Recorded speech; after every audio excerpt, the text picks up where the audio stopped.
곧 예배가 시작됩니다. 온라인으로 하나님께 드리는 예배에 정성을 다해 임해 주시기 바랍니다.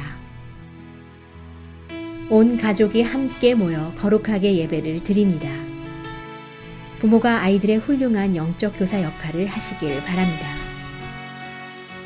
단정한 복장으로 예배를 드립니다. 성경책을 지참합니다. 예배 10분 전부터 예배 준비를 완료하고 기도합니다.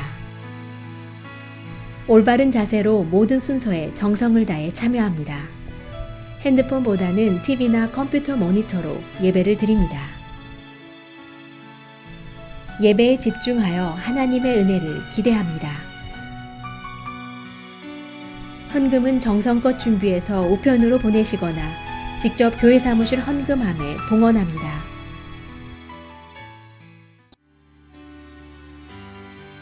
내 구주 예수를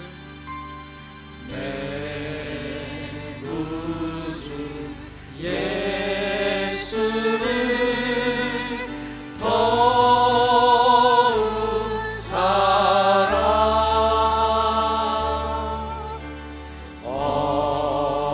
엎드려 비는 말 들으소서.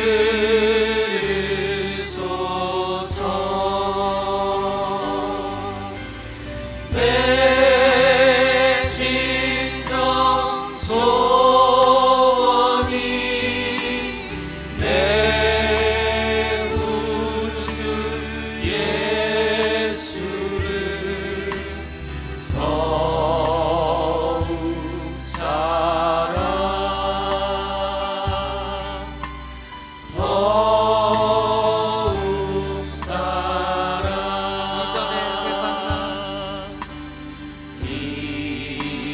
이전의 세상만 기뻤어도 지금 내 기쁨은 오직 예수.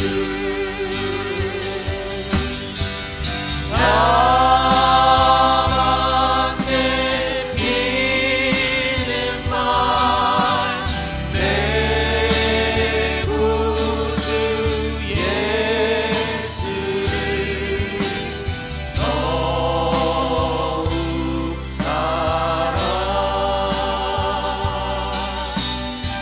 더욱 사랑 내 진정 소원이 내 진정 소원이 내 구주 예수를 더욱 사랑 더욱 사랑 더욱 사랑 더욱 사랑.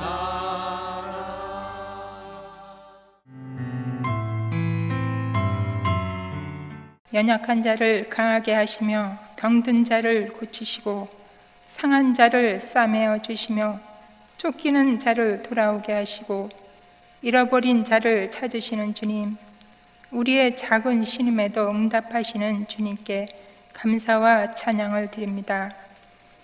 코로나로 인해 힘든 때에도 낮에는 구름 기둥으로 밤에는 불 기둥으로 인도하여 주신 하나님의 은혜에 감사합니다. 올 한 해에도 다 가고 뒤를 돌아보니 참으로 주님께 부끄럽고 허물 많은 죄인이었음을 고백합니다. 그런 허물 많은 저희들을 사랑하시고 용서해 주시고 그 모든 죄를 주님의 등 뒤로 던지시고 사랑으로 저희들의 죄를 덮어주신 주님의 그 크신 사랑에 감사합니다.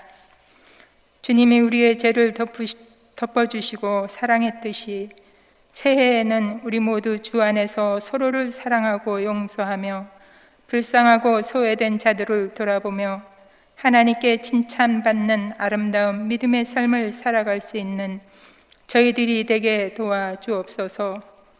소금이 그 맛을 잃어버리면 밖에 버려져 사람들의 발에 밟힐 뿐이라 하였습니다. 하나님의 자녀가 된 저희들이 세상의 사람들에게 조롱받는 자들이 아니라 세상에 나가 소금의 맛을 내어 하나님께 영광 돌리는 자들이 되게 하여 주옵소서. 코로나로 힘들어 지쳐 있을 때에도 우리와 함께 하여 주신 주님, 새해에는 어떻게 우리를 인도하실지 알 수 없지만 어떤 고난과 역경 속에서도 주님과 함께 동행하는 믿음의 삶을 살게 하소서. 강야와 같은 이 때에도 기뻐하고 기도하며 범사에 하나님께 감사하는 삶을 살게 하소서. 지금 고통받고 지쳐있는 성도들에게 찾아가시어 하나님의 생기를 불어넣어 주시오. 독수리가 날개치며 올라간 같이 샘을 허락하시고 일어나 마음껏 주님을 찬양하게 하옵소서. 새해에 저희 교회와 성도들이 계획하고 바라는 모든 기도의 제목들이 주 안에서 이루어지게 하시며 축복하여 주옵소서. 오늘 말씀을 전하시는 김창룡 전도사님의 삶 속에 늘 함께 동행하시며 하나님이 맡겨주신 모든 사역을 잘 감당할 수 있는 능력과 은혜를 허락하옵소서. 전도사님의 가정과 자녀들을 돌보시고 축복하여 주옵소서. 새해에는 성전에 나와 마음껏 찬양하며 예배드릴 날이 하루빨리 오길 기대하며 우리의 출입을 지금부터 영원히 지켜주시는 하나님께 감사하며 예수 그리스도 이름으로 기도합니다. 아멘. 오늘 우리에게 주시는 하나님의 말씀은 베드로후서 3장 1절부터 9절입니다. 함께 봉독하시겠습니다. 사랑하는 자들아, 내가 이제 이 둘째 편지를 너희에게 쓰노니 이 두 편지로 너희의 진실한 마음을 일깨워 생각나게 하여 곧 거룩한 선지자들이 예언한 말씀과 주 되신 구주께서 너희의 사도들로 말미암아 명하신 것을 기억하게 하려 하노라. 먼저 이것을 알지니 말세에 조롱하는 자들이 와서 자기의 정욕을 따라 행하며 조롱하여 이르되 주께서 강림하신다는 약속이 어디 있느냐? 조상들이 잔 후로부터 만물이 처음 창조될 때와 같이 그냥 있다 하니 이는 하늘이 옛적부터 있는 것과 땅이 물에서 나와 물로 성립된 것도 하나님의 말씀으로 된 것을 그들이 일부러 잊으려 함이로다. 이로 말미암아 그때의 세상은 물이 넘침으로 멸망하였으되 이제 하늘과 땅은 그 동일한 말씀으로 불사르기 위하여 보호하신 바 되어 경건하지 아니한 사람들의 심판과 멸망의 날까지 보존하여 두신 것이니라. 사랑하는 자들아, 주께는 하루가 1000년 같고 1000년이 하루 같다는 이 한 가지를 잊지 말라. 주의 약속은 어떤 이들이 더디다고 생각하는 것 같이 더딘 것이 아니라 오직 주께서는 너희를 대하여 오래 참으사 아무도 멸망하지 아니하고 다 회개하기에 이르기를 원하시느니라. 아멘. 오늘 우리에게 주시는 하나님의 말씀은 베드로후서 3장 1절부터 9절의 말씀입니다. 세상 사람들은 하나님의 크신 인자와 은혜를 모르고 경건하게 살아가는 크리스천들을 조롱하는 사람들이 많이 있습니다. 그들의 말이 그럴듯하게 들릴 수도 있지만 조금만 더 생각해 보면 그들은 애써 하나님의 존재를 무시하거나 또 하나님을 인정하지 않으려고 한다는 것을 볼 수 있습니다. 사랑의 하나님은 그런 사람들까지도 하나님께 돌아오기를 기다리고 계신다는 사실을 오늘 베드로 사도는 우리에게 말씀하고 있는 것입니다. 오늘 본문 1절에서 베드로 사도는 교회에 두 편의 편지를 썼다고 하는데요. 1절을 한번 보겠습니다. 사랑하는 자들아, 내가 이제 이 둘째 편지를 너희에게 쓰노니 이 두 편지로 너희의 진실한 마음을 일깨워 생각나게 하여 라고 기록하고 있는데요. 여기에서 두 편의 편지를 쓴 이유가 성도들의 진실한 마음을 일깨워 생각하게 하기 위함이라고 기록하고 있습니다. 베드로는 자신이 이제 이 세상을 떠남으로 이제 성도들을 더 이상 일깨울 수 없는 상황이 가까움을 느끼게 된 것입니다. 그래서 베드로 사도는 그때를 생각하며 성도들의 마음을 일깨우고 성도들로 하여금 기독교 진리와 신앙에 대한 기억을 새롭게 하도록 하기 위해서 이 편지를 썼다고 기록하고 있습니다. 여기서 진실한 마음을 일깨우다라는 말은 이전에 깨끗하던 마음이 혼탁하고 더러워졌기 때문에 다시금 깨끗하게 한다는 그러한 의미를 갖고 있는 것입니다. 우리도 세상의 풍조와 혼탁한 문화, 그리고 세상을 어지럽게 하는 이단, 이런 것들 때문에 우리의 마음이 하나님 앞에 온전히 서지 못할 때가 많이 있음을 고백하게 됩니다. 뿐만 아니라 오랜 신앙생활을 하다 보면 신앙의 행위들이 습관화되고 또 형식화돼서 마음이 굳어지고 감동도 점차 줄어드는 그런 경우들을 보게 됩니다. 혹시 사랑하는 성도 여러분은 어떠십니까? 사탄은 바로 이런 것들을 노리고 있습니다. 말씀을 들어도 아무 감흥이나 감동이 없고 무감각해져서 신앙이 잠자는 것과 같은 이런 것들이야말로 사탄이 가장 좋아하는 것들 아니겠습니까? 진실로 예수 그리스도를 믿는 성도라면 자신의 마음이 더럽혀지거나 혹은 잠자는 것과 같은 그런 무감각한 상태에 빠지지 않도록 늘 주의하고 우리의 마음이 늘 주님을 향하도록 해야 할 줄로 믿습니다. 날마다 하나님의 말씀을 기억하고 말씀에 순종하는 삶을 살아가면서 하나님 앞에서 우리의 순결한 마음이 유지되도록 신실한 삶을 살아가는 우리 모두가 되기를 간절히 소망합니다. 베드로 사도는 우리의 진실한 마음을 일깨워 생각나게 해서 무엇을 하기를 원하고 있는지를 2절에서 언급하고 있는데요. 2절 한번 보겠습니다. 곧 거룩한 선지자들이 예언한 말씀과 주 되신 구주께서 너희의 사도들로 말미암아 명하신 것을 기억하게 하려 하노라 라고 기록하고 있습니다. 여기서 거룩한 선지자들이 예언한 말씀과 그리고 사도들이 명하신 것, 이것이 무엇이겠습니까? 그것은 바로 신구약 하나님의 말씀을 가리키고 있는 것입니다. 베드로 사도는 이 베드로 전후서를 읽는 모든 독자들에게 하나님의 말씀을 기억하게 하기 위해서 이 편지를 쓰고 있다는 것입니다. 사랑하는 성도 여러분, 왜 우리가 무엇 때문에 하나님의 말씀을 기억해야 합니까? 왜 우리가 하나님의 말씀을 들어야 하고 또 배워야 하고 읽어야 할까요? 하나님의 말씀은 진리이고 이 진리를 통해 우리에게 진정한 생명이 주어지기 때문이라고 말씀하고 있습니다. 히브리서 4장 12절에서 이렇게 말씀합니다. 하나님의 말씀은 살아있고 활력이 있어 좌우의 날선 어떤 검보다도 예리하여 혼과 영과 및 관절과 골수를 찔러 쪼개기까지 하며 또 마음의 생각과 뜻을 판단하나니라고 기록하고 있습니다. 하나님의 말씀은 살아있고 활력이 있어서 우리 안에 들어오면 어떻습니까? 생명이 있다는 것은 변화가 있고 성장이 있다는 것입니다. 그래서 그리스도의 장성한 분량에 이르도록 자라가야 한다는 것입니다. 호세아 선지자는 호세아서 4장 6절에서 이렇게 말씀하고 있습니다. 내 백성이 지식이 없으므로 망하는도다. 내가 지식을 버렸으니 나도 너를 버려 내 제사장이 되지 못하게 할 것이요 내가 내 하나님의 율법을 잊었으니 나도 내 자녀들을 잊어버리리라 라고 말씀하고 있습니다. 이게 무슨 말씀입니까? 이스라엘 백성들이 하나님을 아는 지식이 없어서 망하게 될 것이라는 것입니다. 하나님의 율법을 잊었다는 것입니다. 그러니까 하나님도 그들을 버릴 뿐만이 아니라 그들의 자녀들까지 잊어버리겠다고 말씀하고 있는 것입니다. 그러면 결과는 멸망 아니겠습니까? 사랑하는 성도 여러분, 하나님의 말씀은 우리로 하여금 생명을 유지하게 할 뿐만이 아니라 계속해서 자라도록 도울 것입니다. 우리가 세상을 넉넉히 이기고 승리하며 살아가게 하는 원동력인 것입니다.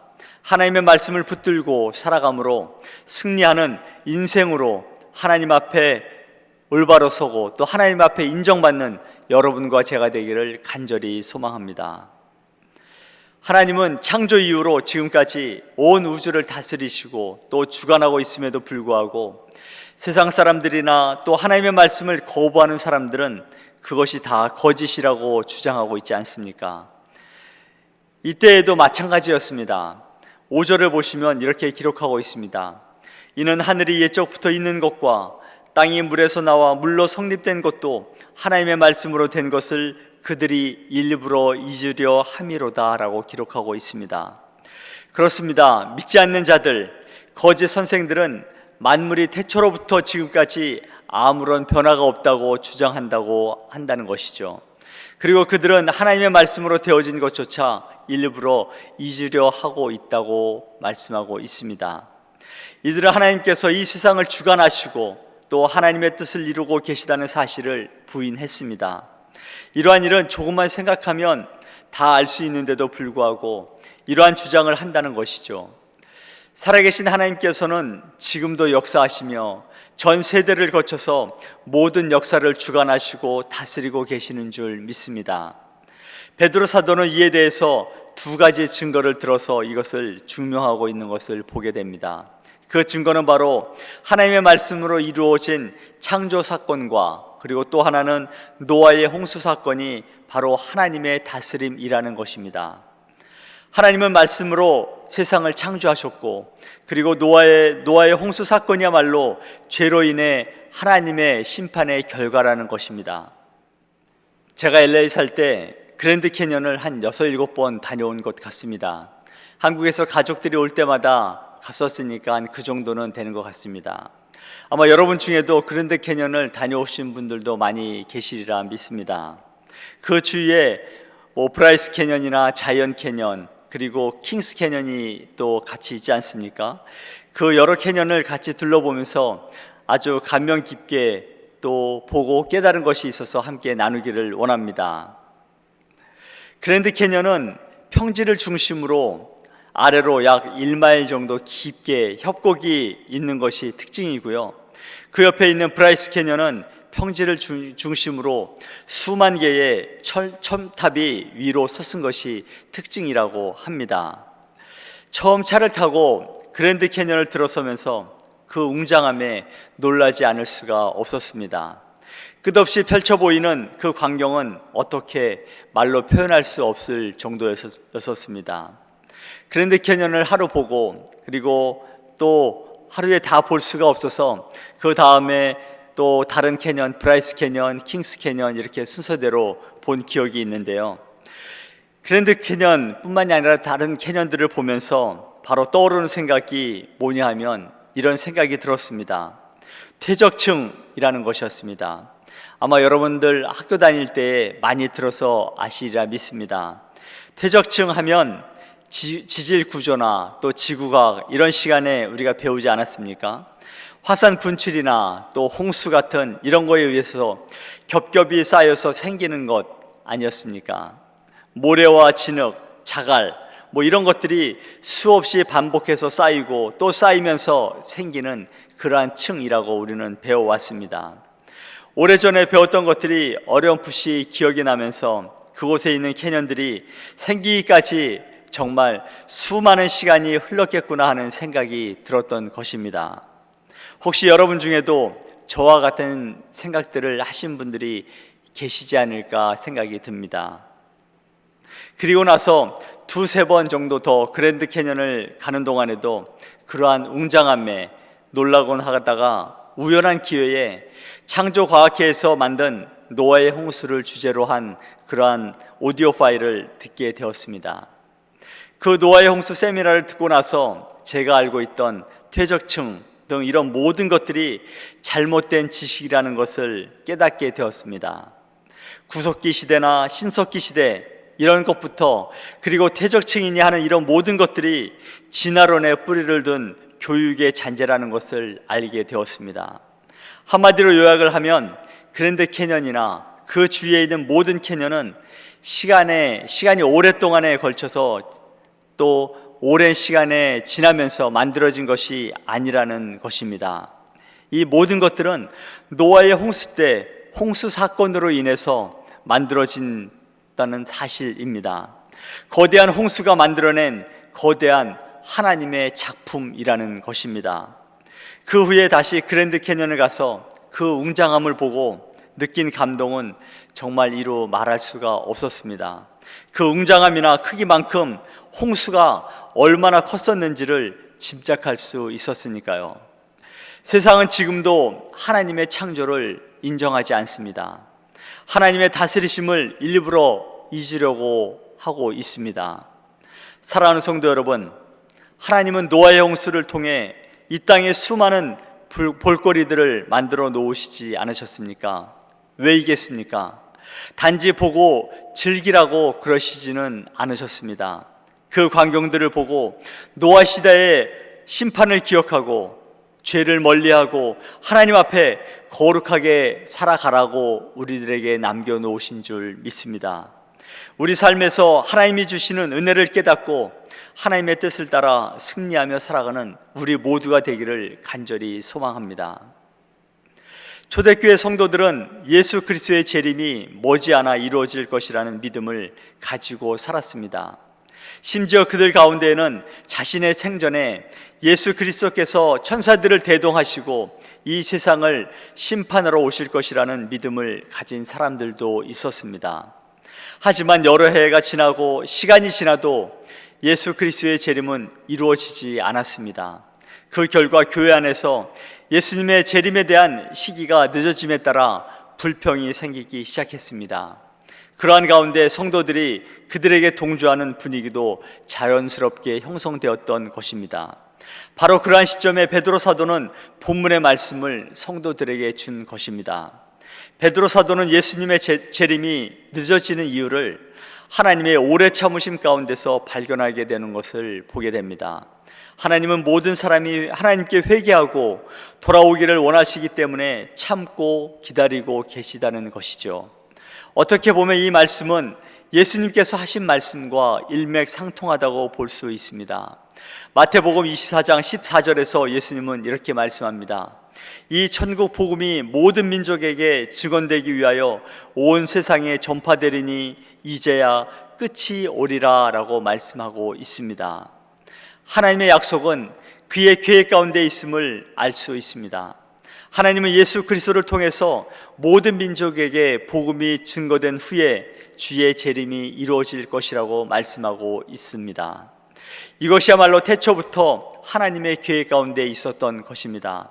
하지만 수많은 사람들이 예수님의 재림에 대해서 자기 중심적으로 생각하고 해석하는 경향이 있는 것을 보게 됩니다.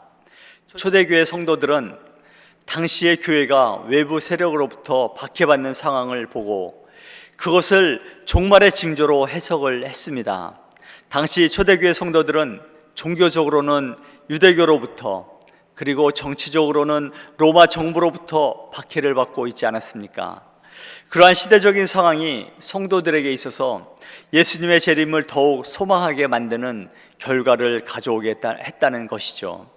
하지만 그 성도들의 바람과는 달리 예수님의 재림은 몇십 년이 지나도 이루어지지 않았습니다. 그래서 그들은 불평하면서 신앙적으로 흔들리고 있는 것을 보게 됩니다. 그러한 문제점들이 오늘날에도 그대로 재현되고 있지 않습니까? 대표적인 사람들이 바로 시한부 종말론자들입니다. 그들은 자신의 신앙적 체험을 성경의 권위보다 더 우월하게 여기는 경향이 있습니다. 그래서 성경에 나타나고 있는 예언의 말씀들을 자신의 기준으로 해석하고 이해해서 잘못된 길로 빠지게 되는 것들을 보게 됩니다. 우리 믿는 기독교인들이 꼭 기억해야 할 것은 성경에 기록된 하나님의 약속에 대한 실행은 전적으로 하나님의 계획과 주권 아래에서 이루어진다는 것입니다. 그리고 종말에 대한 일시에 대해서는 그 어디에도 없다는 것을 꼭 기억해야 할 줄 믿습니다. 예수님의 재림 시기에 대한 이야기하는 사람이나 단체가 있다면 그것은 물어볼 것도 없이 바로 이단인 것입니다. 그런 것에 현혹되거나 유혹에 빠지지 않도록 하나님 안에서 굳건하게 믿음을 세워가는 여러분과 제가 되기를 간절히 소망합니다. 어느덧 2020년을 이제 하루를 남겨놓고 있는데요. 여러분은 2020년 한 해를 어떻게 보내셨습니까? 2020년이 어떻게 기억되기를 원하고 계십니까? 며칠 전에 LA에 있는 지인 몇 명과 카톡을 하는데 어느 한 분이 이렇게 보냈습니다. 코로나 때문에 1년을 버린 것 같다라고 썼습니다. 이 글을 읽으면서 이런 생각이 들더라고요. 이분이 올 한 해를 참으로 힘들게 보냈구나 하는 생각이 들면서 그분의 2021년이 하나님의 은혜로 회복되기를 위해 기도했습니다. 저에게도 올해는 잊혀지지 않을 그러한 해인 것 같습니다. 이미 들으셔서 아시겠지만 지난 12월 23일 날 어머님께서 한국에서 하나님의 부르심을 받고 하늘나라로 가셨기 때문입니다. 어머님께서 쓰러지신 후에 기도 부탁을 드리고 소천하시기까지 대략 한 달여의 시간은 저에게 정말 큰 은혜의 시간이었습니다. 어머님을 통해 베풀어 주신 하나님의 은혜를 생각하고 또 묵상할 수 있는 귀한 시간들이었기 때문입니다. 떠나보내야 하는 아픔은 있었지만 어머님이 가시는 곳이 우리가 모두가 소망하고 바라는 곳이기에 아픔보다는 감사가 더 크게 다가옴을 고백할 수 있었습니다. 사랑하는 성도 여러분, 아직 끝나지 않은 코로나는 우리로 하여금 하나님께 더욱 가까이 그리고 깊이 있게 하나님을 만날 수 있는 가장 좋은 시간이라고 생각됩니다. 세상과의 단절은 곧 하나님과의 만남을 갖는 절호의 기회입니다. 예수님께서 하늘로 승천하신 지 2000년이 지나도록 아직도 재림을 하시지 않은 이유는 오늘도 하나님께서 찾으시는 그 한 사람이 있기 때문인 줄 믿습니다. 그 사람을 찾기 위해 2021년도에도 우리 모두 하나님의 나라의 선한 청지기가 되어서 하나님의 사명을 끝까지 이루어 가시는 여러분과 제가 되기를 간절히 소망합니다.